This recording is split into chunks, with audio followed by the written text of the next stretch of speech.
President Draupadi Murmu travelled by special train from Bhubaneswar to Berhampur and later visited Taptapani in Ganjam district, offering prayers at Ma Kandhuni Devi and Shiva temples.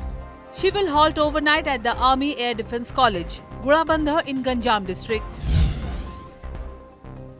Flood conditions in Odisha continue to improve as water levels in the Mahanadi and other rivers recede.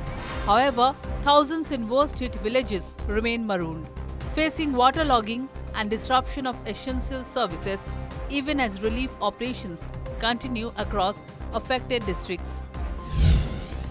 The IMD has issued heavy rainfall warnings for 7 Odisha districts, forecasting thunderstorms and lightning across several regions over the next 2 days. Mayurbhanj is expected to receive the heaviest downpour, prompting authorities to remain on high alert for possible flooding. Odisha Police CID Crime Branch and the National Forensic Sciences University Bhubaneswar signed a 5-year MOU to strengthen cybercrime investigation. The agreement aims to enhance digital forensics, scientific policing and capacity building in tackling complex cyber threats across the state. Dr. Gyandev Yashwantrao Patil, noted educationist and former governor of Bihar, Tripura and West Bengal, passed away at his Kolhapur residence in Maharashtra. He was 90. Patil was widely respected for his contributions to higher education and public service. India has repatriated 274 fugitive criminals from 36 countries between 2021 and 2026. The Home Ministry said the Fugitive Economic Offenders Act 2018 and the technology-driven intelligence model have bolstered efforts to track offenders and strengthen global cooperation against fugitives.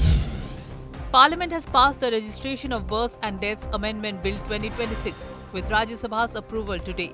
The legislation moved by Minister Nityananda Rai seeks stricter provisions for delayed registration and encourages timely reporting of births and deaths nationwide.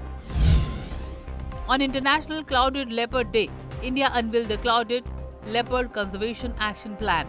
The framework focuses on securing habitats, restoring forest connectivity, strengthening scientific monitoring, and empowering local communities to protect one of Asia's most elusive wildcats. The second BRICS Anti-Corruption Working Group meeting began in Hyderabad alongside the Expert Network on Asset Recovery. Chief guest Rachna Shah urged stronger cooperation to trace fugitive offenders, support extradition, recover stolen assets, and close loopholes enabling illicit fund flows. After winning silver at the Commonwealth Games, Olympic medalist Neeraj Chopra will compete in the Lausanne Diamond League on August 21. Atletissima will feature 5 javelin superstars including recent Olympic and world champions, promising a high-quality contest.